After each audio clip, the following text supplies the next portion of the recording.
penstoran dan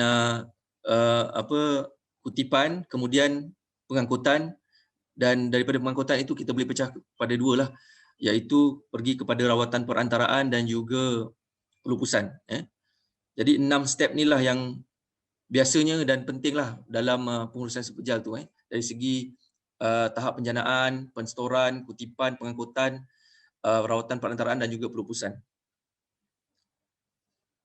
Okey, ini pun sebagai data kepada kita lah. Ini pun secara general daripada tahun ke tahun sehingga tahun 2020 ni kita punya jangkaan ataupun janaan sampah kita lebih kurang 38,000 tan ataupun hampir 2 bilion lah kita punya perbelanjaan untuk menguruskan. Baik, ini juga kajian ataupun janaan sisa untuk per individu lah. Lebih kurang 1.25 kilogram lah kita hasilkan sisa pepejal dalam masa sehari.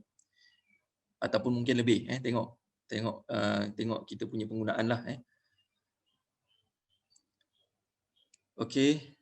Ini 37, lebih kurang 37 hingga 38 lah. 38,000 tan. Kita boleh bandingkan dengan penduduk kita Malaysia dan juga di Jepun. Kita sekarang memang antara negara benchmark kita yang kita ingin lihat sebagai kita punya orang kata contoh lah. Antaranya Jepun, Denmark, Sweden. Jadi contoh yang saya tunjukkan di sini di Jepun lah. Baik para hadirin sekalian, berikut adalah komposisi sisa pepejal di Malaysia. Jadi daripada 38,000 tan tadi tu, kalau kita lihat di sini lebih kurang 44.5%. Dulu ini adalah yang terkini lah yang saya ambil. Sisa makanan tuan-tuan dan puan-puan, dari segi penjanaan sisa makanan itu adalah lebih kurang 44.5%. Yang kedua tertinggi adalah plastik, yang ketiga lampin, kertas dan lain-lain lah yang kita boleh lihat, besi, tekstil, logam, kaca dan sebagainya lah, Tetra Pak. Jadi kat sini yang agak ketara adalah sisa makanan, plastik dan juga kertas lah. Dia menyumbang banyak dalam janaan sisa pepejal kita. Jadi hari ini pun kita akan bincangkan tentang inilah bagaimana kita boleh bersama-sama mengurangkan sisa plastik, kertas dan sisa makanan ini.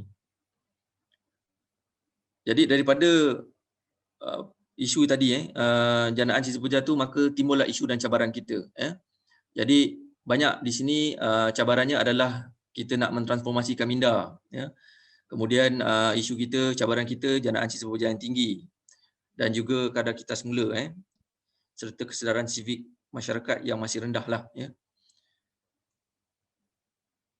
Jadi pembentukan budaya ini kita boleh lihatlah, ini sebagai ilustrasi saya untuk paparan pada petang ini. Kesedaran sivik kita masih lagi perlu ditingkatkan. Okey. Penerimaan sokongan kerjasama masyarakat juga penting dalam mencapai matlamat dan juga memacu budaya kebersihan, mengharungi rintangan budaya dan masyarakat yang berbeza. Di sini saya tekankan kerana kita di sini pun banyak taburan pekerja-pekerja asing sebab mereka ni kadang-kadang juga kita lihat sebagai penyumbang kepada masalah sisa yang tidak dapat diurus dengan baik. Antaranya sebab-sebabnya adalah mungkin budaya mereka lain. Jadi cara mereka menguruskan sisa tu kita dapat lihat ada beza sikitlah. Okey. Senario di Malaysia sebagaimana yang dipaparkan, inilah yang kita tidak mahu lihatlah pada masa akan datang, insya-Allah kita cuba banyak masalah sisa pepejal yang sebenarnya berlaku pun kita perlu titik beratkanlah tentang kepentingan.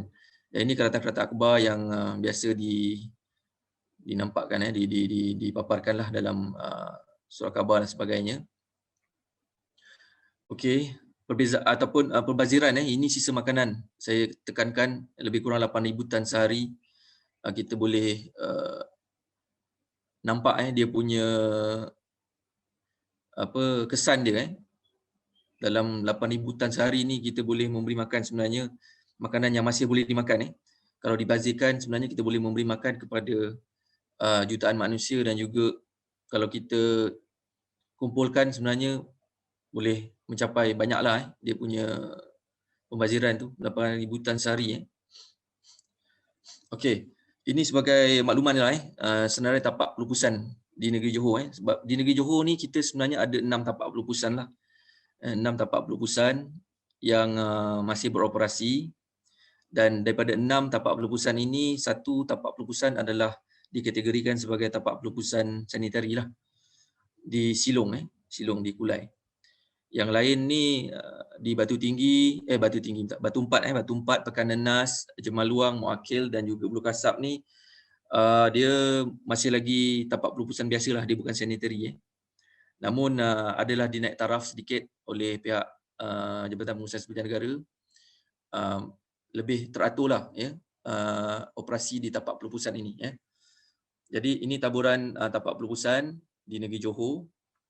Kemudian kita ada stesen pemindahan juga di Johor Bahru, di stesen pemindahan Taruka, dan juga di ladang CEP Sempang Renggam Yang ini dulunya adalah tapak pelupusan, tetapi telah ditutup operasinya dan kita jadikan khusus untuk loji rawatan licin Dan untuk tapak pelupusan Bukit Payung yang akan kita bina di daerah Batu Pahat nanti, kemungkinan dalam bulan 9 lah mungkin suku tahun ke-3 ni, dalam bulan 9 tahun ni insya-Allah akan beroperasi lah itu dalam jangkaan kita lah bulan 9 Dan dia punya, kita sasarkan kapasiti untuk tapak pelupusan Bukit Payung ini adalah lebih kurang dalam 600 hingga 650 tan sehari untuk tampungannya lah, dia punya kapasiti yang boleh dimasukkan lah yang akan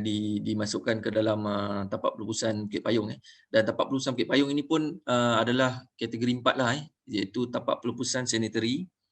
Dan selain itu dia juga akan mempunyai WTE, teknologi WTE, iaitu waste to energy lah Akan tetapi waste to energy ni dia akan, fasa pembinaannya akan dimulakan selepas siap tapak pelupusan sanitary Selepas siap tapak pelupusan sanitary baru akan dilaksanakan pembinaan WTE lah. Okey, yang ini adalah data si pekerja di tapak pelupusan di negeri Johor pada tahun 2021 sehingga April lah ni yang terkini yang saya dapat. Okey, janaan dia kita tengok lebih kurang antara 70,000 hingga 75,000 lah ini setakat yang bulan April lebih kurang 74,000 setiap bulan 75,000 purata lebih kurang lah untuk 7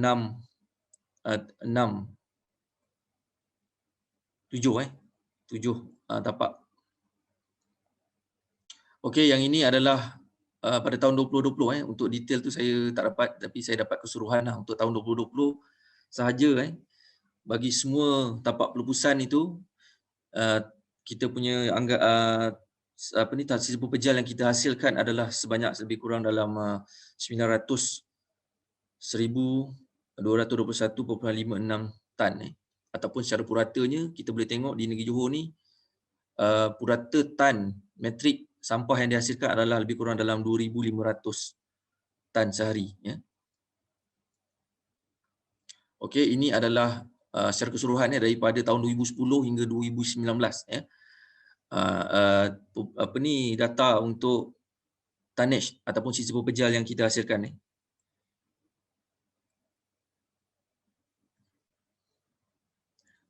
Baik tuan-tuan dan puan-puan, kadar kita semula sebagaimana yang saya maklumkan tadi kita sasarkan 2020 tu 30% dan kita capai 30.67, ada naik sikitlah tapi kita akan sasarkan terus 5 tahun akan datang pada 2025 kita sasarkan peningkatan sebanyak 40%. InsyaAllah kita cuba untuk sama-sama mencapai peratusan kadar kita semula yang kita sasarkan. Kalau dapat lebih lagi bagus Baik tuan-tuan dan puan-puan, saya sharekan di sini adalah sisa-sisa pepejal. Okey, yang ini masuklah kita punya topik yang saya kira sebenarnya penting. Kadang-kadang kita ni kebanyakan kita agak alfa dengan apa sisa-sisa pepejal yang kita hasilkan sebenarnya. Okey, jadi kat sini saya paparkanlah antara jenis-jenis sisa pepejal yang kita biasa hasilkan. Yang pertama adalah sisa baki, tuan-tuan dan puan-puan, iaitu sisa pepejal yang tidak boleh diguna semula. Senang cerita dia adalah sisa makanan lah, sisa makanan, sisa dapur ataupun bahan-bahan yang kotor. Sisa baki ni adalah sisa yang tidak boleh dikitar semula. Okey, ini adalah contoh sisa baki yang biasa kita hasilkan di rumah. Okey. Okey, untuk sisa baki ni, kita perlu ambil tahu tentang kaedah pengurusan sisa baki. Bagaimana? Jadi kita perlu mengasingkanlah. Yang pertama kita perlu asingkan sisa baki ni. Jangan campur dengan sisa yang boleh dikitar semula. Kemudian sisa baki ni kita letak dalam beg plastik yang diikat dengan selamat dan juga diletakkan dalam bekas komunal ataupun tong. Sisa baki tidak boleh diletak di luar tong, perlu dimasukkan ke dalam tong. Kerana sisa baki ni adalah sisa yang akan mudah perishable lah, ataupun akan mudah rosak dan juga akan menarik haiwan-haiwan seperti anjing dan kucing dan sebagainya lah di luar kalau kita letak di luar tong. Okey, ini adalah contoh pengurusan sisa baki. Okey, sisa baki yang tajam perlu dibungkus dan dibalut dengan selamat sebelum dibuang supaya tidak menimbulkan bahaya kepada orang lain. Baik, sisa yang itu tadi sisa yang pertama. Yang kedua adalah sisa kitas semula. Yang ini adalah kita dah sinonim lah dengan sisa kitas semula ni. Sisa kitas semula ini termasuklah kertas, plastik, aluminium dan lain-lain lah. Dan semua bahan-bahan ini boleh dikitar semula dan dia termasuk dalam jenis sisa kitar semula. Okey, ini adalah contoh kertas. Kertas, kita kategori kertas untuk jenis sisa kitar semula adalah seperti kotak, bil, majalah, kotak minuman, surat khabar, kertas dan cardboard lah. Ini semua kategori kertas dan ini boleh dikitar semula. Kemudian plastik. Plastik, okey, beg plastik, botol pelembut pakaian, baldi, botol sabun, minuman, bekas makanan. Okey, kat situ ada nampak polystyrene. Dia sebenarnya polystyrene ni tak boleh dikitar semula sebenarnya, tapi kita kalau kita lihat sebenarnya ada kaedah untuk kita kitar semula polystyrene. Kita kitar semula balik semula polystyrene ni. Kalau di Jepun kita tengok dia proses balik polystyrene ni menjadi pellet. Pellet untuk kegunaan industri lah.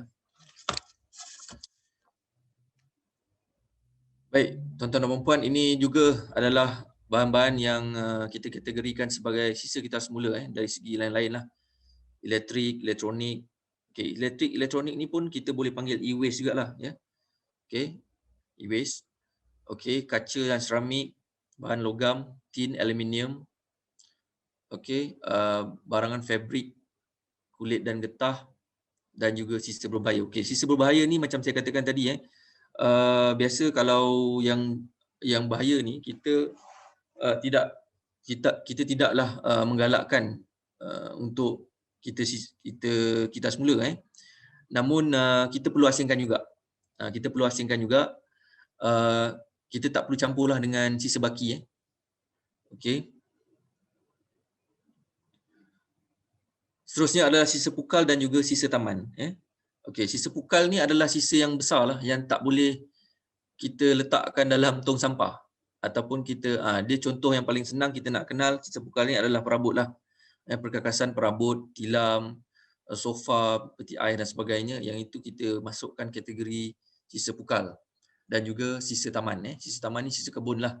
Sisa kebun. Kalau kita buat pemotongan pokok, daun, tumbuhan menjala dan sebagainya, kita kumpulkan dan itu kita kategorikan sebagai sisa taman. Okey, ini adalah contoh sisa pukal yang biasa terdapat di rumah. perabot dan sebagainya. Okey, sisa taman, okey, daun, ranting, pelepah kelapa, batang pisang dan juga bunga.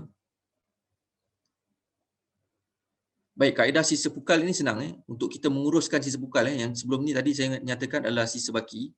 Sisa pukal ni kita cuma kumpulkanlah, kalau boleh kita kumpulkan seeloknya dan juga kita meletakkan di tempat yang tidak menghalang ataupun tidak menyebabkan kacau ganggu. Kalau di taman-taman perumahan biasanya kita telah tetapkan kutipan, jadual kutipan untuk sisa pukal dan taman ini dan juga recyclable ni sebanyak seminggu sekali. Jadi penduduk di taman perumahan biasanya mereka akan maklumlah jadual seminggu sekali untuk pihak konsesi mengangkat sisa kebun ataupun sisa pukal di taman mereka lah. Okey.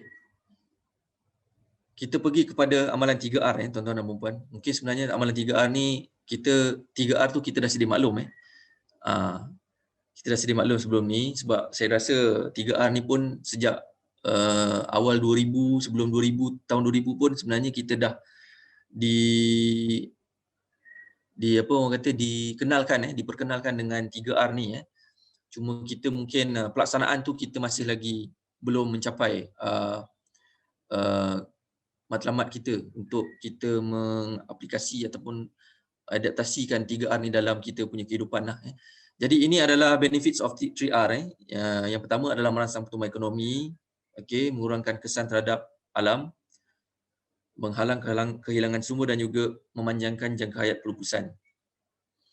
Baik tuan-tuan dan puan-puan, ini adalah apa yang kita katakan 3R.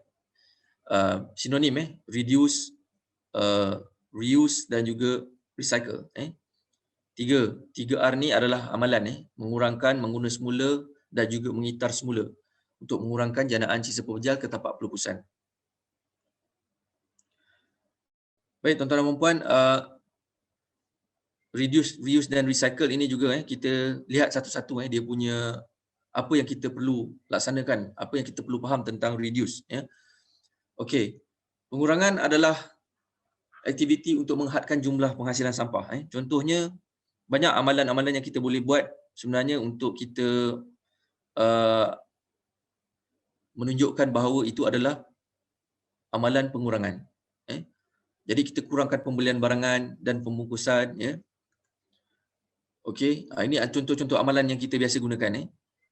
Beli bateri yang boleh dicas semula, beli pencuci serbaguna, beli barangan yang kurang bungkusan dan juga kita boleh dermakan barangan kita.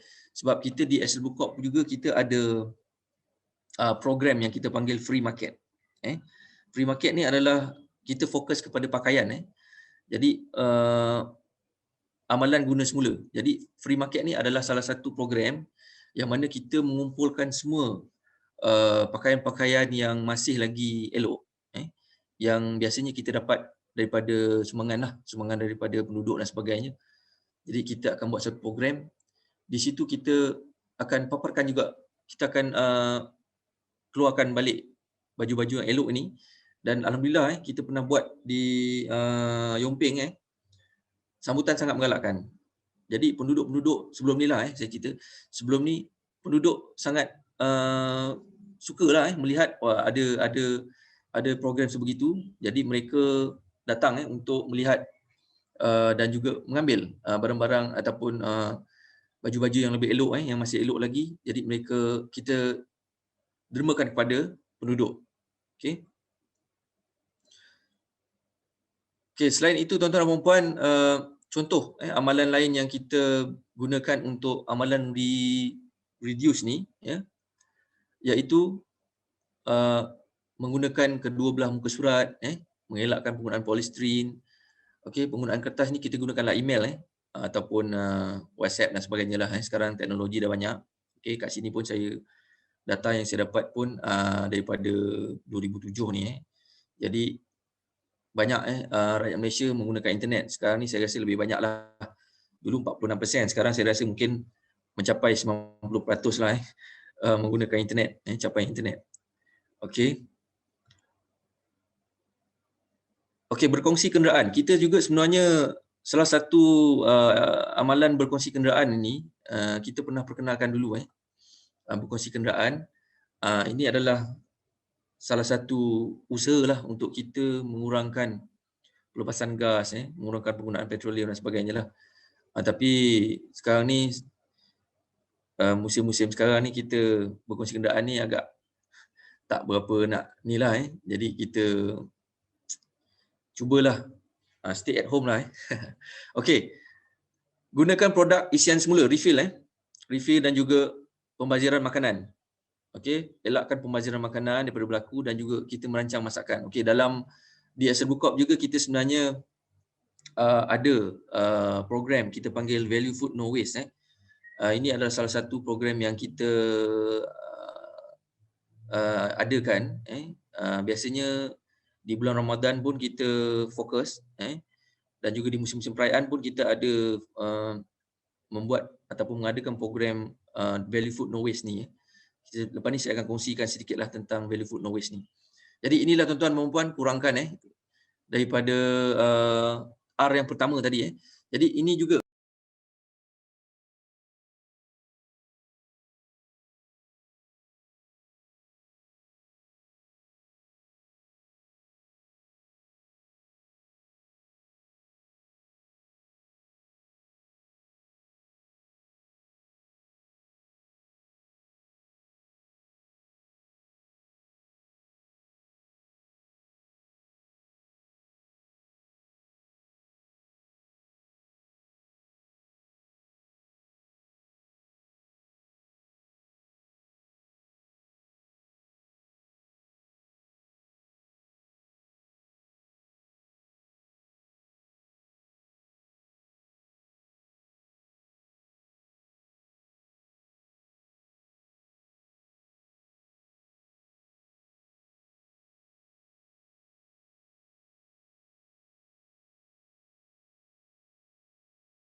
baiki alat-alatan yang rosak dan terima pakaian. Ini pun guna semula.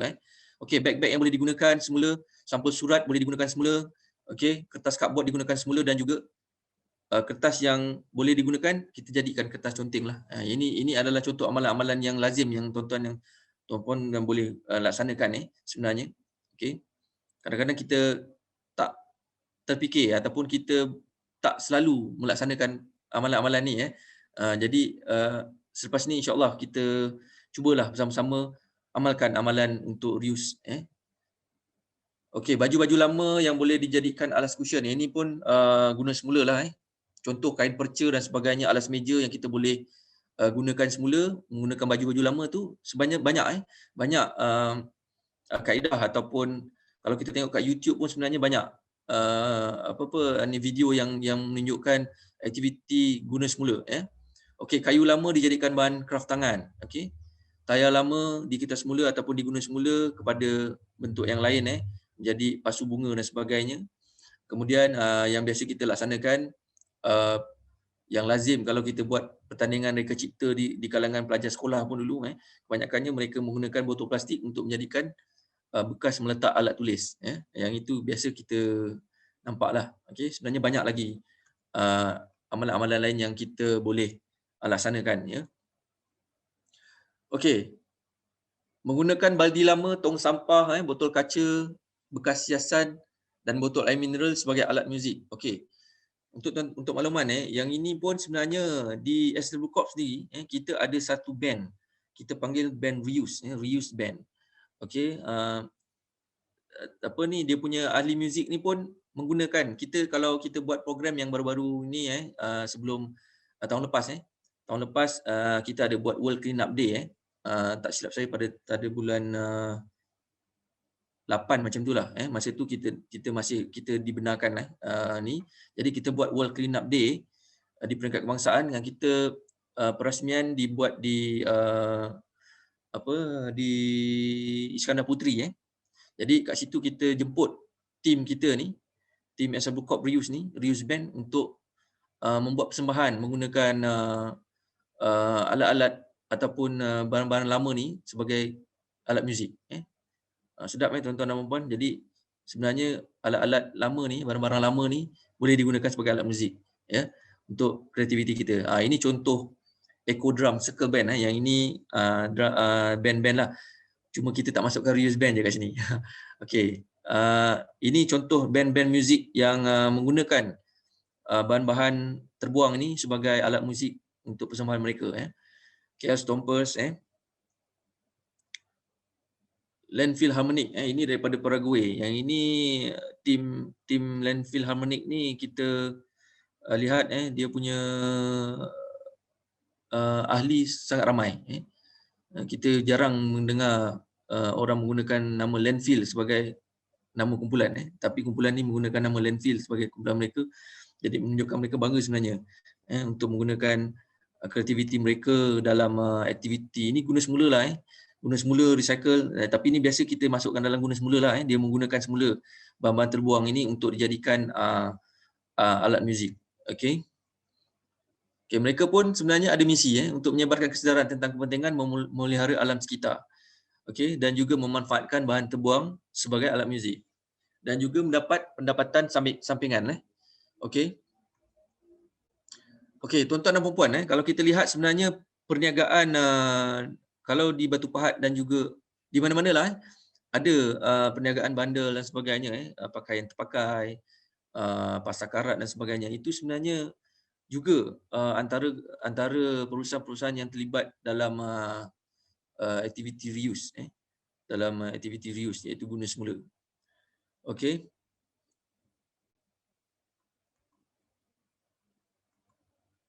Okey, ini perusahaan bandel pakaian-pakaian terpakai. Okey, mereka menggunakan amalan reuse ini dalam perniagaan mereka. Okey. Dan itu tadi sedikit tentang reuse. Ya, tuan-tuan dan puan-puan. Jadi kita pergi kepada R yang seterusnya adalah kita semula. Okey, kita semula. Kita semula. Sebenarnya kita lihat kebanyakan kita tahu kita semula tapi sebenarnya kita semula ini merupakan salah satu elemen dalam 3R tadi. Okey. Jadi kita semula adalah memproses semula bahan-bahan terpakai bagi menghasilkan bahan baru. Okey. Jadi sebenarnya dalam komposisi sisa pepejal yang saya kongsikan tadi, sebenarnya lebih kurang 80% kita dapat lihat hampir 80% komposisi sampah itu sebenarnya boleh dikitas semula. Ini adalah sebab mengapa kita perlu mengitar semula. Yang pertama adalah memelihara kesejahteraan alam sekitar, menyelamatkan sumber semula jadi, menjimatkan tenaga, kos pengurusan sisa pepejal, aliran wang keluar juga dapat dielakkan, dan juga sudah tentu tentang pembaziran, mengelakkan pembaziran.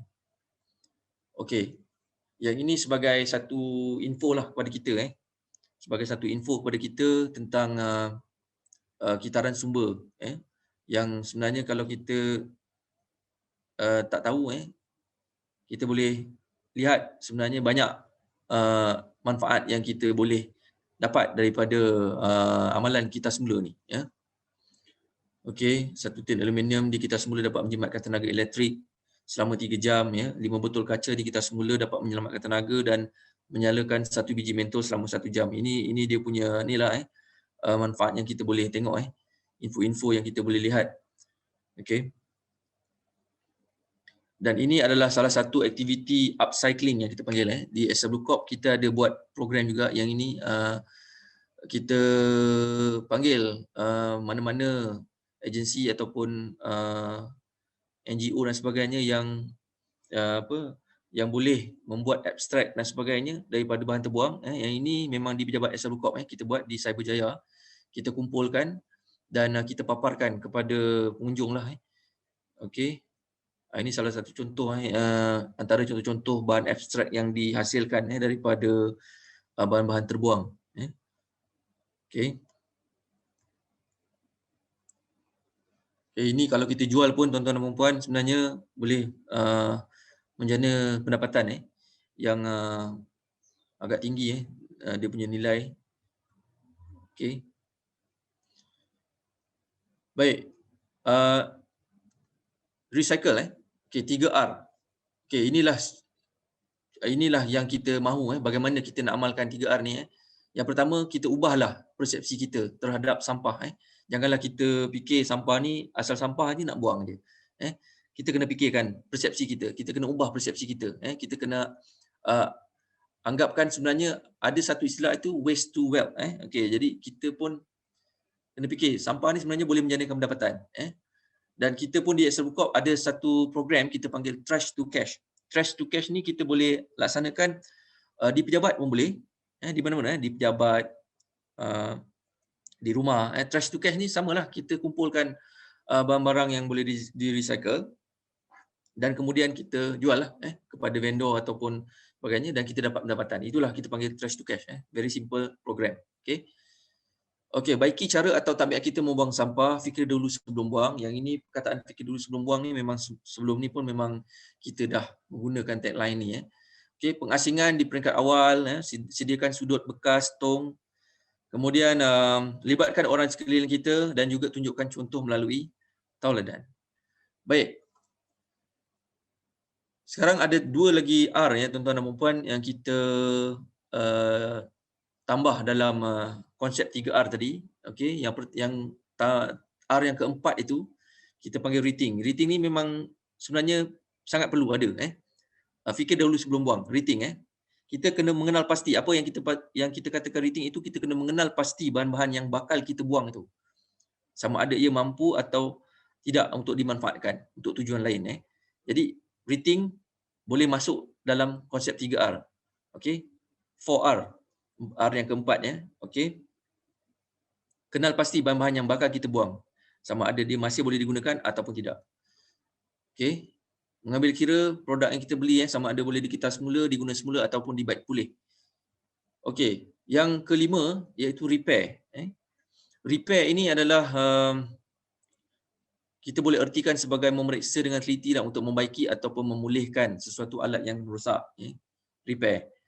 Okey, barangan yang dapat kita kena pastikan barangan yang kita lupuskan tu adalah perlu dilupuskan secara berkesan.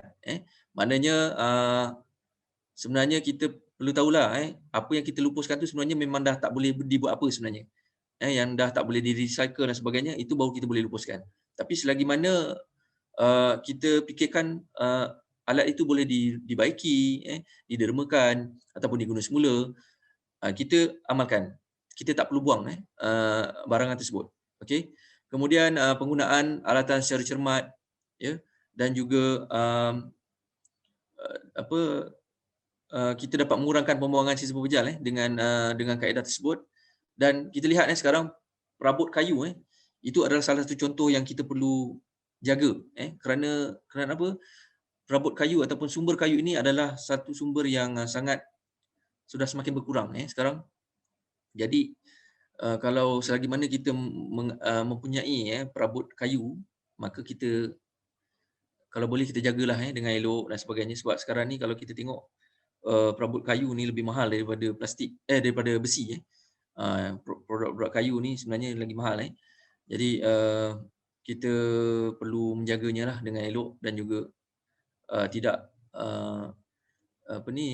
merosakkan perabot-perabot tersebut Okey. Penerapan konsep baik pulih ini harap dapat dipromosikan lagi, dapat mempromosikan amalan gaya hidup lestari. InsyaAllah Jadi dengan adanya konsep 5R yang saya katakan tadi kita tambahlah 2 rating dan juga repair. Okey. Okey, baik tuan-tuan dan puan-puan, saya tarik sedikit perhatian tuan-tuan dan puan-puan tentang pengasingan sisa pepejal di punca. Sebenarnya pengasingan sisa pepejal di punca ini juga merupakan salah satu amalan yang kita masukkan dalam 3R tadi Okey, amalan pengasingan sisa pepejal di punca ni kita telah kuatkuasakan pada Jun 2016 Okey. Yang mana pengasingan sisa pepejal di punca ini merupakan satu amalan yang penting bagi kita mengelakkan pembuangan sampah yang boleh diketas semula, mengurangkan jumlah sisa pepejal dihantar ke tapak pelebusan. Kita sasarkan 30% sampah dapat dikurangkan daripada dibuang ke tapak pelebusan apabila kita membuat amalan pengasingan sisa pepejal di punca Okey. Mengurangkan peruntukan wang dan juga sebenarnya kalau sekarang kita tidak mengasingkan sisa pepejal di punca, dia merupakan satu kesalahan di bawah Akta 672. Di bawah Akta 672 ini kita ada peraturan di bawah Seksyen 14.3 tu yang mana semua rakyat ataupun premis yang bertanah dan juga landed non landed perlu mengasingkan sisa pepejal di dalam peraturan tersebut dan sekiranya tidak mengamalkan ataupun tidak mematuhi peraturan tersebut, maka boleh dikenakan tindakan kompaun.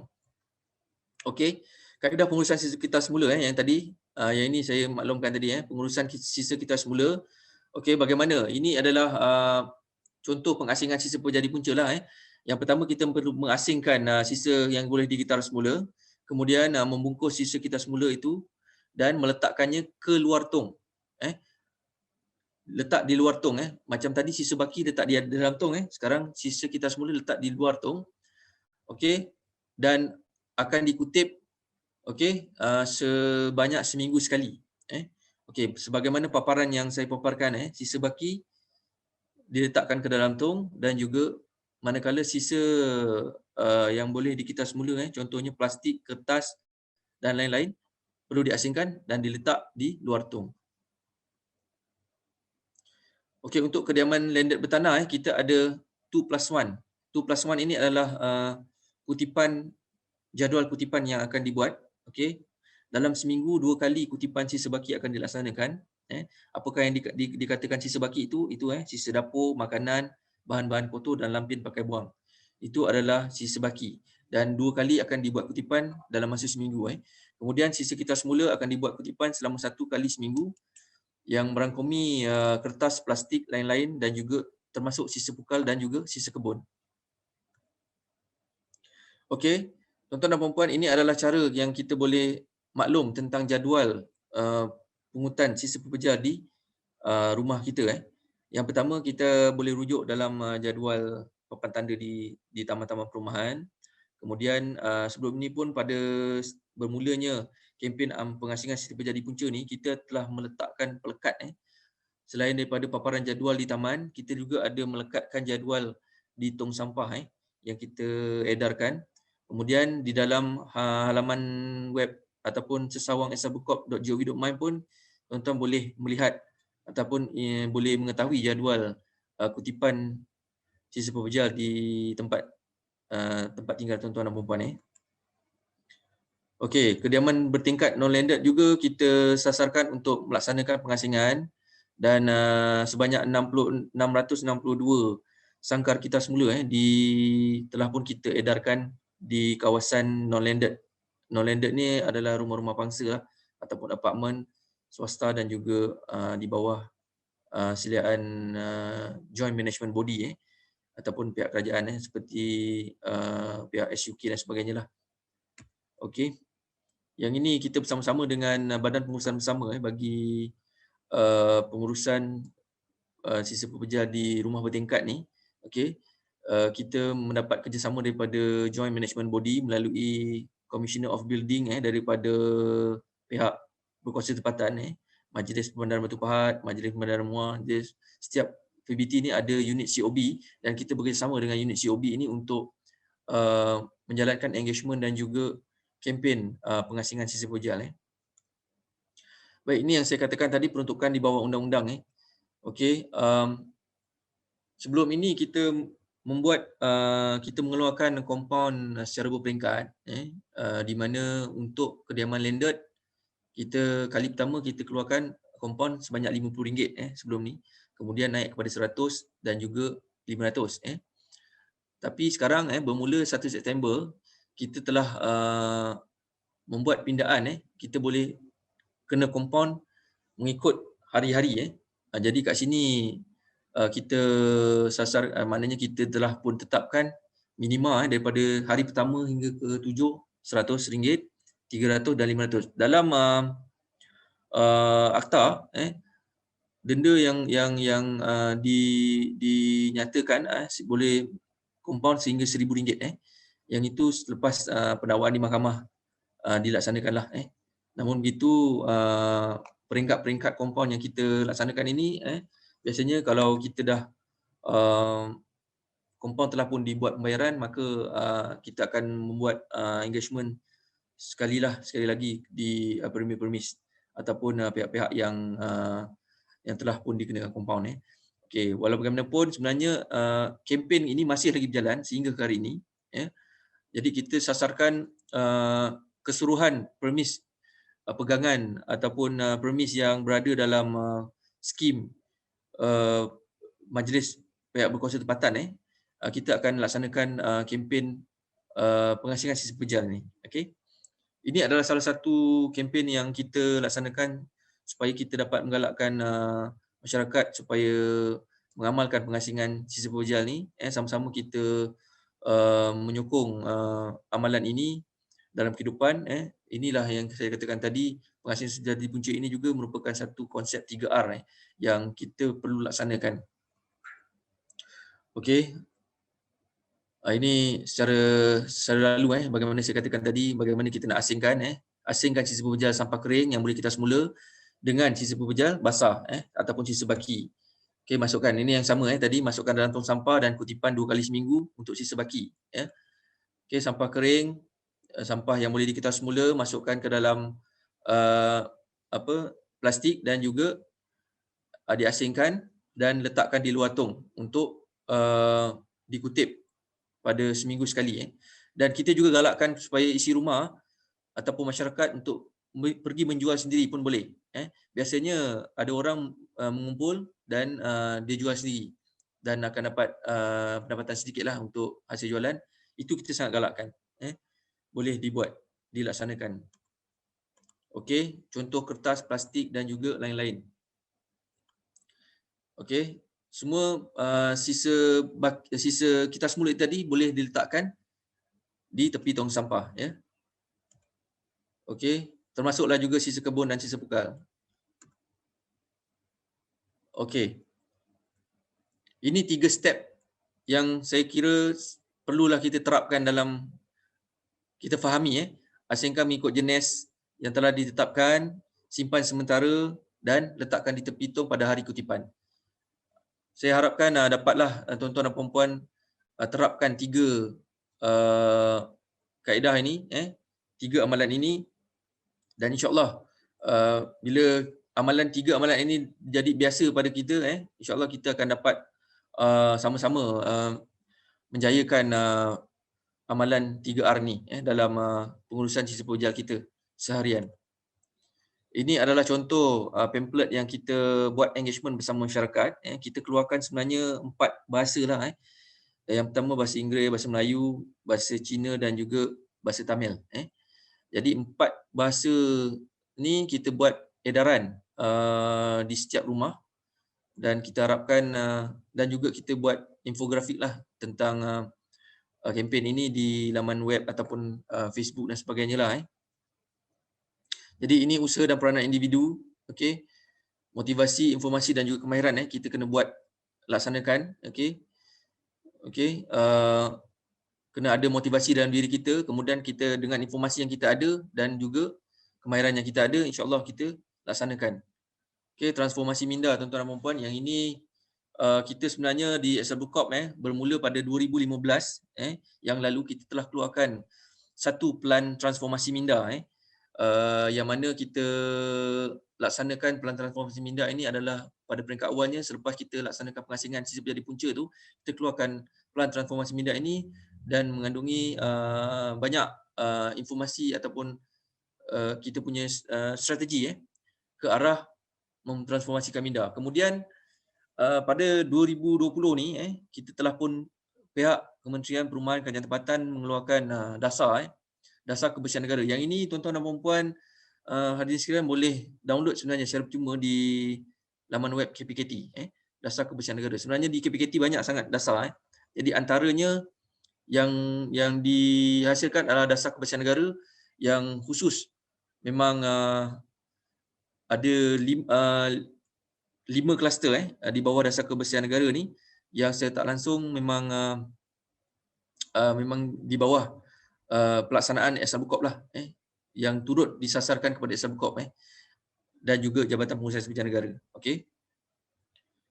Okey, ini adalah sasaran kita sehingga 2030 bermula 2020. Okey, untuk dasar kebersihan negara fokus kepada 5 kluster: kesedaran mengenai kebersihan, kelestarian alam sekitar, ekonomi kitaran, tadbir urus dan penguatkuasaan, dan juga modal insan yang berkualiti dan berkemahiran. Okay, untuk lebih lanjut, tuan-tuan dan puan-puan boleh melihat dalam boleh download dasar kebersihan negara ni dalam format PDF dan sebagainya. Dalam tu memang lengkap dengan penerangan tentang kluster-kluster dan juga sasaran yang disasarkan dalam dasar tersebut. Baik, itulah sebenarnya amalan 3R ini sebenarnya termasuk dalam amalan hijau dan tajuk-tajuk yang akan datang dalam forum ini pun saya kira sebenarnya merupakan satu amalan hijau lah juga dari segi water conservation, zero art practice dan mungkin hari ini secara permulaannya tuan-tuan dan puan-puan kita berkongsi sedikit info tentang konsep 3R lah yang mana sebenarnya sangat simple. 3R ini kalau kita amalkan menjadi kebiasaan pada kita, memang sangat baiklah untuk kita sama-sama mengurangkan pengurangan sisa pekerjaan yang kita hantar ke tapak pelupusan, pengurangan tenaga dan juga kos pengurusan sisa pekerjaan, dan juga kita juga mendapat hasil daripada pengurusan sisa pekerjaan ni sendiri yang saya katakan tadi, waste to wealth ataupun trash to cash tadi.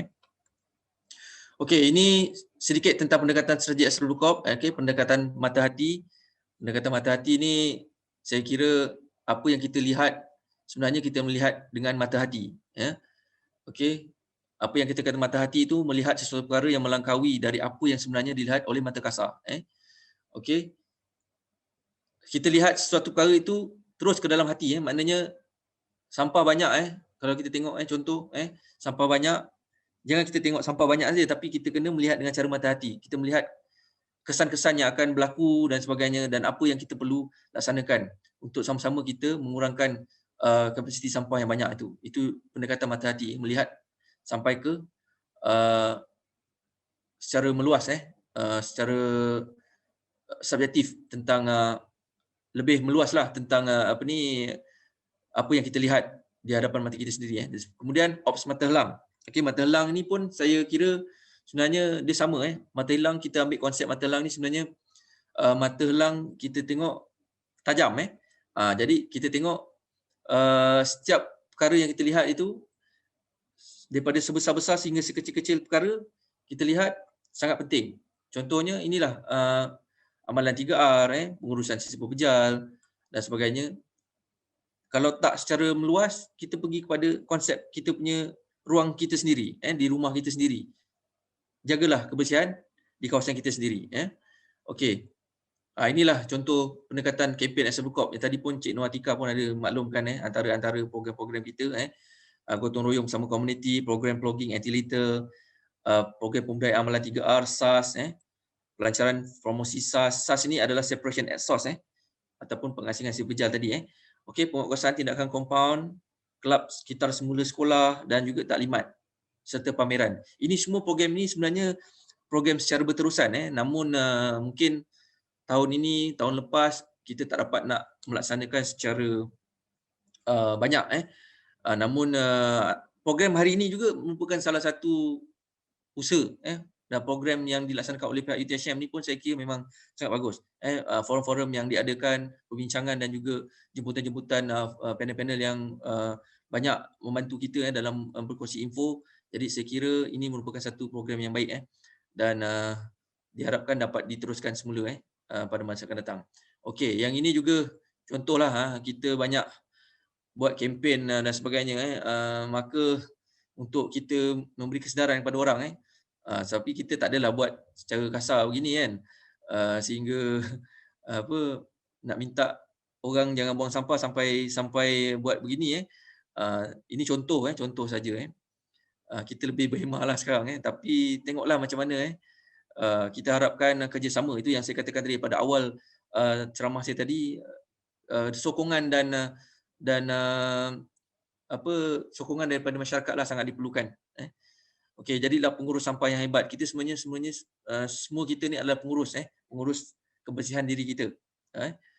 Okey, ini contoh kempen yang saya katakan tadi, Value Food No Waste di musim perayaan dan juga setiap kali bulan puasa pun kita akan laksanakan. Sebenarnya tak kira bulan puasa pun tak apa Hargai makanan, elak pembaziran ni adalah salah satu kempen yang berterusan yang kita perlu terapkan dalam diri kita juga Itu adalah tips-tips yang kita boleh laksanakan dalam hargai makanan, elak pembaziran. Yang pertama, rancang menu makanan, rancang menu masakan. Yang ini adalah usaha kita dalam reduce. R yang pertama tadi, reduce, kurangkan pembaziran. Okey, rancang menu makanan, masak dalam kuantiti yang berpatutan.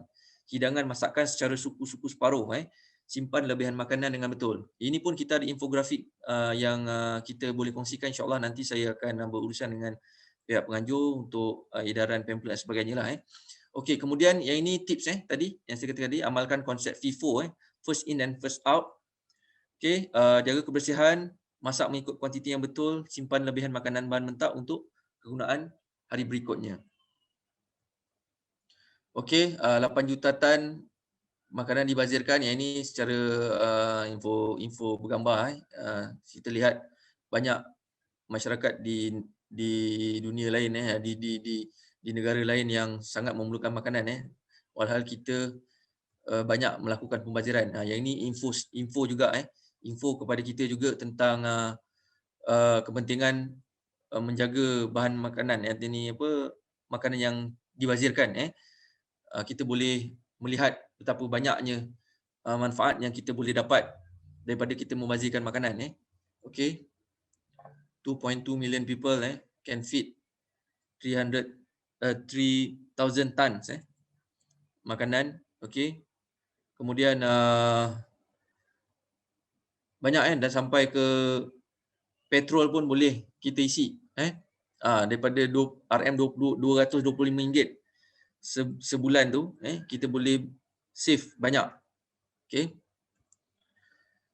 Okey, makan sampai habis. The money is yours but resource belong to society. Ayat ini sangat deep sikit pada kita.